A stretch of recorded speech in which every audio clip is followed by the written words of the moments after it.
Bien dans mon immeuble, avec Loiselet et Desgremont présente. Sud Radio, les incontournables de la copropriété, Thomas Binet. Et nous sommes avec notre consultant Philippe Loiselet, patron de Loiselet Desgremont, qui nous informe tous les vendredis soirs sur l'ensemble des sujets liés à la copropriété. Et on aborde un sujet général qui touche aussi les copropriétés. Je veux parler des économies d'une ressource essentielle, l'eau. Bonsoir Philippe Loiselet. Bonsoir Thomas Binet.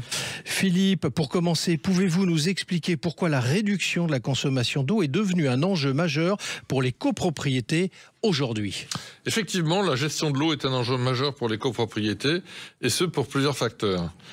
D'une part, les ressources en eau douce sont de plus en plus limitées en raison des changements climatiques et de l'augmentation de la population urbaine. D'autre part, la hausse des tarifs de l'eau ont un impact direct sur les charges des copropriétés. De plus en plus de résidents prennent conscience de la nécessité de réduire leur consommation, autant pour des raisons écologiques qu'économiques. Et quelles sont les principales sources de gaspillage d'eau en copropriété? Il y en a plusieurs origines. Oui. Il y a plusieurs origines. En premier lieu, les fuites, qui représentent une part importante du gaspillage. Elles peuvent provenir de tuyauteries dégradées, mais surtout de robinetteries ou de chasse d'eau défectueuses. Enfin, il y a la surconsommation liée à des équipements qui ne sont pas optimisés. Par exemple, des robinets et douches sans réducteur de débit ou encore des systèmes de chasse d'eau peu économes en eau peuvent utiliser plus d'eau que nécessaire. Et quelles solutions pouvez-vous recommander pour réduire cette consommation d'eau dans une copropriété? Il existe plusieurs solutions simples et efficaces que les copropriétés peuvent mettre en place. Comme je l'ai dit, une des premières mesures consiste à installer des réducteurs de débit sur les robinets et les douches des logements. Ces dispositifs permettent de diminuer la quantité d'eau utilisée sans sacrifier le confort des utilisateurs, en réduisant le débit d'eau tout en maintenant une pression suffisante. Ensuite, on peut installer des systèmes de chasse d'eau à double débit qui permettent de choisir la quantité d'eau utilisée pour chaque chasse, et cela peut représenter une économie significative sur le long terme. Et pouvez-vous nous en dire un peu plus, Philippe, sur l'installation des réducteurs de débit? Est-ce une solution facile à mettre en place, d'ailleurs? Tout à fait. L'installation des réducteurs de débit est l'une des mesures les plus simples à mettre en œuvre. Il s'agit de choix privatifs des occupants qui influent directement sur leur consommation d'eau et donc sur le montant de leur charge. Ces dispositifs peuvent être facilement fixés sur les robinets et les pommeaux de douche existants sans nécessité de travaux complexes.